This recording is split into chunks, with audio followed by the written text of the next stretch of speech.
बेटा, बेटा तू जल्दी घर आ जा। न जाने बहू कैसे खाना बनाते बनाते बुरी तरह से झुलस गई है। उसे अस्पताल में भर्ती कराया है। इतना सुनते ही लगा जैसे राजन पागल हो जाएगा। उसकी आंखों के आगे अंधेरा छा गया था। ऐसा लगा जैसे शरीर से किसी ने जान ही निकाल ली हो। राजन पागलों की तरह भागता हुआ सीधा स्टेशन गया। रात कटे ना कटे, जैसे ही वो गांव पहुंचा सीधा हॉस्पिटल ही गया। प्रियंका आईसीयू में थी। बाहर से प्रियंका की हालत देख राजन वहीं गिरकर जोर जोर से रोने लगा। अस्पताल में पहले से ही मौजूद प्रियंका के पापा, भैया, राजन के पापा सबने मिलकर राजन को संभाला। मुश्किल से तो राजन जाकर नॉर्मल हुआ। फिर वहीं पास बैठी अपनी माँ कालिंदी के पास गया और रोते हुए बोला, माँ अचानक प्रिया को कैसे माँ, कैसे? बेटे को देखते ही कालिंदी जी जोर जोर से रोने लगती हैं। अरे बेटा, मैं क्या बताऊं, बहू तो खाना बना रही थी, अचानक से उसके चीखने चिल्लाने की आवाज़ें सुन मैं, तुम्हारी बहन प्रिया दोनों भागते हुए किचन में गए तो देखा। वो तो अच्छा हुआ कि मेन डोर खुला था। हमारे पहुंचने से पहले ही बगल के रमेश चाचा बहू की आवाज़ सुन पहुंच गए थे। जैसे तैसे बहू को अस्पताल लाए, तब जाकर तो बहू की जान बची है।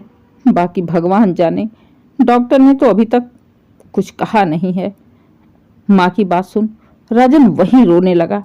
थोड़ी देर बाद ही वो भागता हुआ डॉक्टर के पास गया और प्रियंका के बारे में पूछता है।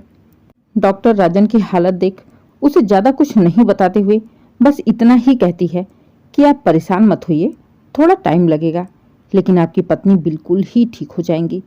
डॉक्टर की बात सुन राजन को थोड़ी तसल्ली हुई। अब बाहर आकर उसे अपने बच्चों की याद आई। उसकी दोनों बेटियां आर्या और सानू। अपनी माँ के पास जाकर कहता है, माँ बच्चे कहाँ हैं? कालिंदी जी रोते हुए कहती हैं, बेटा बच्चों को उसका छोटा मामा लेकर गया है। यहाँ का माहौल देखकर बच्चे डर जाएंगे, इसलिए मैंने उन्हें नानी के घर भेज दिया। राजन को थोड़ी तसल्ली हुई। दिन निकलते गए। धीरे धीरे लगभग 1 महीना हो गया था। प्रियंका को अस्पताल में एक दिन अचानक ही प्रियंका की माँ का फोन आता है राजन के पास। वो रोते हुए राजन से कह रही थी, बेटा तुम थोड़ी देर के लिए मेरे पास आ जाओगे क्या? हाँ माँ जी, क्या बात है? बेटा बहुत ज़रूरी बात है, फ़ोन पर नहीं बता सकती। बेहतर होगा कि तुम आ जाओ। मैं प्रियंका के भैया को भेजती हूँ, वो तब तक प्रियंका के पास उसके साथ अस्पताल में रहेंगे। तुम बस थोड़ी देर के लिए हमारे पास आ जाओ। राजन परेशान हो गया। अचानक से ऐसा क्या हो गया जो प्रियंका की मम्मी इतनी ज़रूरी में उसे बुला रही हैं? प्रियंका के भैया के आने के बाद वो सीधे प्रियंका की माँ के पास जाते हैं और वहाँ पर जाकर राजन को जो पता चला उसे सुनकर तो राजन के होश उड़ गए, बौखला गया था। उसे विश्वास ही नहीं हो रहा था। असल में राजन की बड़ी बेटी जो 9 साल की थी, सानू, उसने राजन को बताया, पापा मम्मी जानबूझकर गलती से नहीं चली थी, मम्मी को दादी ने जलाया था। मम्मी बर्तन धो रही थी तो पीछे से दादी धीरे से मम्मी की साड़ी गैस पर जो दाल चढ़ी थी उसके नीचे लगा दिया और किचन से भाग गई। मैं जब तक मम्मी के पास गई तब तक मम्मी जलने लगी, चीखने चिल्लाने लगी। मैं रोने लगी थी पापा। कहते हुए वो अपने पापा को पकड़कर जोर जोर से रोने लगती है। बेटी के मुंह से ये सब सुनकर राजन हैरान हो गया था। उसे विश्वास ही नहीं था कि उसकी अपनी खुद की माँ उसकी पत्नी को जिंदा जला सकती है। क्यों? किस लिए? आखिर प्रियंका ने ऐसा क्या किया जो माँ को प्रियंका से इतनी चिढ़ हो गई थी? तभी राजन का दिमाग पिछले 2 साल से घटती हुई घटनाओं पर जाने लगा। पिछले 2 सालों से कालिंदी जी लगातार राजन को दूसरी शादी करने के लिए बोल रही थी। बेटा देख, तेरी शादी को 10 साल हो गए हैं, 2 बेटियां हो गई हैं, बहुत 2-3 अबॉर्शन भी करवा चुकी है, जिसके चलते उसकी बच्चेदानी खराब हो गई, वो भी काट के निकाल दी गई। अब तो बच्चा होने से रहा। बेटा इस घर को चलाने के लिए एक वंश की ज़रूरत है, एक बेटे की ज़रूरत है जो प्रियंका से होने से रहा। माँ की बात सुन राजन को गुस्सा आ जाता है। माँ तुम कैसी बातें कर रही हो? प्रियंका मेरी पत्नी है, मैं उसके रहते हुए दूसरी शादी कैसे कर सकता हूँ? और फिर मेरी बच्चियाँ भी तो हैं। नहीं माँ, मैं अपने परिवार को ऐसे एक बेटे के लिए नहीं छोड़ सकता। नसीब में नहीं था, नहीं हुआ। बेटियां तो है ना, बे औलाद तो नहीं हूं ना। अगर तुम्हें इतना ही वंश की जरूरत है तो मैं बच्चा गोद ले लेता हूँ। नहीं बेटा, मुझे बच्चा गोद नहीं चाहिए, मुझे मेरा अपना पोता चाहिए। बस इसी बात को लेकर आए दिन राजन और उसकी माँ में बहस हो ही जाती थी। कालिंदी जी प्रियंका को भी फोन कर हजार बातें सुनाती। अरे महारानी, तू तो इस घर को एक बच्चा देने से रही, कम से कम अपने पति को तो समझा दे, दूसरी शादी ही कर ले, कम से कम एक बच्चा ही हो जाएगा। अब बेचारी प्रियंका क्या कहती सास से कि वो इस घर में अपनी सौतन लाने के लिए अपने पति को मनाएगी। भला दुनिया में ऐसी कोई भी औरत कर सकती है जो प्रियंका करती? उसके लिए प्रियंका भी कालिंदी जी की आंखों में खटकती ही रहती थी। जब भी गर्मी की छुट्टियों में प्रियंका घर आती, आए दिन इसी बात को लेकर कालिंदी जी और प्रियंका में झगड़े होते ही रहते थे। क्या यही झगड़ा धीरे धीरे प्रियंका के लिए जानलेवा तो नहीं बन गया ना? कहीं प्रियंका को सच में रास्ते से हटाने के लिए माँ प्रियंका को जलाने की कोशिश तो नहीं की ना? अब राजन पागल हुआ जा रहा था। वो जितना सोचता उतना ही अपनी माँ के खिलाफ कुछ ना कुछ उसके दिमाग में आता ही जाता। एक एक घटना को याद करके उसे अपने बच्चे की बात सही लगने लगी थी, क्योंकि कालिंदी वाकई में प्रियंका को पसंद नहीं करती थी। शक का कीड़ा अब राजन के दिमाग में बुरी तरह से बैठ गया था। फिलहाल वो अपनी सास को बच्चों का ध्यान रखने के लिए बोल वापस से प्रियंका के पास पहुंच जाता है। जब भी वो अपनी माँ को देखता, उसके कानों में बेटी की आवाज़ गूंजने लगती। दादी, मम्मा की साड़ी गैस में फंसाकर भाग गई। अब राजन प्रियंका के सही होने का इंतजार करने लगा। लगभग 1 महीने बाद प्रियंका इस हालत में आ गई थी कि वो किसी की बातें सुन सके, समझ सके, इशारा करके उसको जवाब दे सके, जिसके चलते पुलिस उसका बयान लेने आती है। बयान लेते समय पूरा परिवार वहां मौजूद था। पुलिस वालों ने प्रियंका से कहा, प्रियंका जी, हम आपसे जो पूछ रहे हैं आप बस हाँ या ना में हमें इशारा कर दीजिएगा, हम समझ जाएंगे, क्योंकि अभी प्रियंका बोलने के लायक नहीं हुई थी। पुलिस वालों ने कहा, प्रियंका जी, आप अनजाने में जली हैं? प्रियंका ने धीरे धीरे नजरें घुमाते हुए अपनी सास की ओर देखा। सबकी नजरें कालिंदी जी की ओर गई। कालिंदी जी की हालत खराब हो गई थी। उन्होंने पुलिस वालों से कहा, भैया, अभी मेरी बहू को परेशान मत करो, अभी बोल नहीं सकती, जब बोलने लायक हो जाएगी तो उसके मुंह से सुनकर बयान ले लेना। अभी तो इशारे में पता नहीं क्या कहना चाहती है, आप लोग उसका बयान लेने के लिए खड़े हैं। कोई बात नहीं माँ, प्रियंका को इतना होश है कि वो हाँ और ना का जवाब दे सके, समझा सके, समझ सके। बीच में ही गुस्से में बोल पड़ा राजन, क्योंकि उसे तो अपनी माँ के ऊपर पहले से ही शक था। फिर पुलिस वालों ने पूछा, प्रियंका जी, क्या आपको किसी के ऊपर शक है और आप उसे जानती हो? प्रियंका ने इस बार फिर से धीरे धीरे नजरें घुमाते हुए कालिंदी जी के ऊपर टिका दी। सबकी नजर दोबारा से कालिंदी जी के ऊपर उठ गई। कालिंदी जी धीरे से वहां से जाने ही लगी तो राजन ने उन्हें रोका। माँ, अभी कोई कहीं नहीं जाएगा। बेचारी फंस गई थी, वहां से हिल भी नहीं सकती। क्या करे? अब पुलिस वाले जो जो पूछते गए, प्रियंका बार बार अपनी नज़र कालिंदी जी पर ही ले जाकर टिका देती थी। कालिंदी जी बौखला गई। अरे बस करो, बहुत हो गया, तुम लोगों ने तंग कर दिया है मेरी बहू को। बेचारी अभी कुछ बोल नहीं सकती, जब तक बोलने लायक ना हो जाए तब तक कैसा बयान? फालतू में आप लोगों ने तंग कर दिया, चलिए यहाँ से। नहीं माँ, बिल्कुल भी नहीं। प्रियंका इस समय पूरे होश में है। भले वो बोल नहीं पा रही, लेकिन इशारों से वो अपनी बातें अच्छे से समझा रही है। हर बात का जवाब तुम्हारे ऊपर ही आकर क्यों टिक जा रहा है माँ? डर गई कालिंदी जी। डर से बेटे के सवालों का कोई जवाब ही नहीं देते बन रहा था। उन्होंने कहा, बेटा कैसी बातें कर रहा है? मैं तेरी माँ हूँ।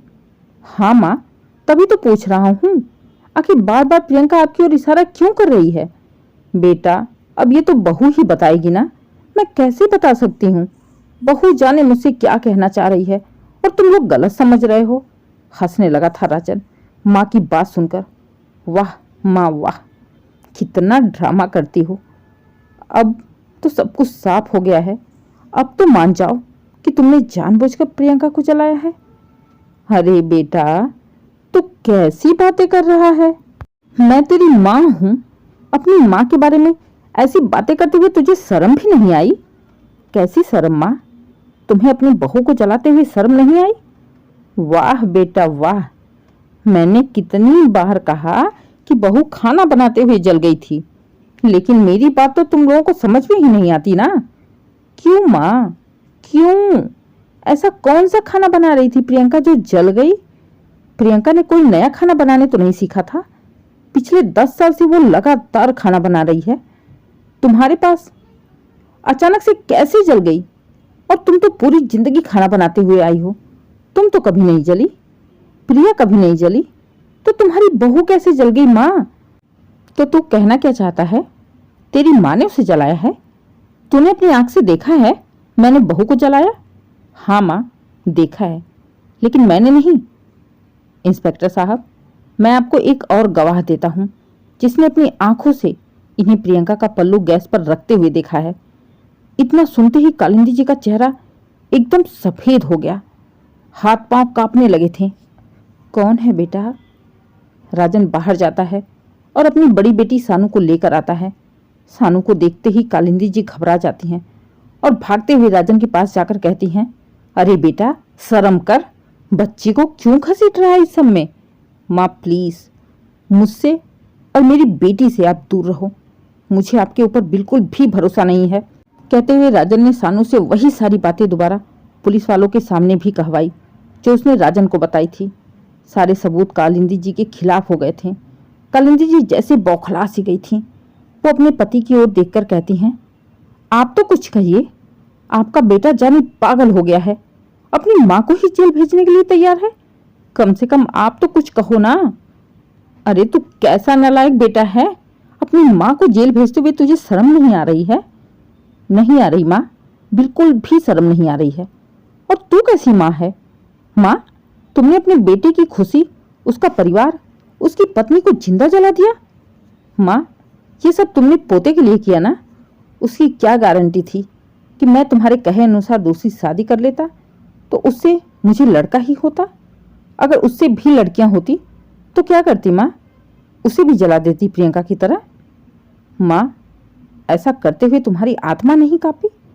तुम अपने बेटे की औलाद को अपनी गोद में खिलाने के लिए तरस रही थी ना? जाओ, आज मैं तुम्हें ये भी कहता हूं कि तुम बेटे की औलाद तो क्या, खुद की औलाद को भी देखने के लिए तरस जाओगी। जाओ, जाकर पूरी जिंदगी जेल में सड़ती रहो। राजन कभी भी गलती से तुमसे मिलने नहीं आएगा। आज से आपका बेटा आपके लिए मर गया है। नहीं बेटा, ऐसा मत कर, ऐसा मत कर बेटा, कहते हुए रोने लगती हैं कालिंदी जी। सिर्फ बेटा ही नहीं, इसका पति भी इसके लिए मर गया है। मैं इसे अपनी पत्नी होने के सारे अधिकार छीनता हूँ। आज के बाद ना ये मेरी पत्नी है, ना मैं इसका पति हूँ, क्योंकि मेरी पत्नी हत्यारन नहीं थी। वो तो मेरे बच्चों की माँ थी, जो मेरे साथ साथ मेरे बच्चों की खुशियों का ख्याल रखती थी। मैं इससे अपने सारे रिश्ते तोड़ता हूँ।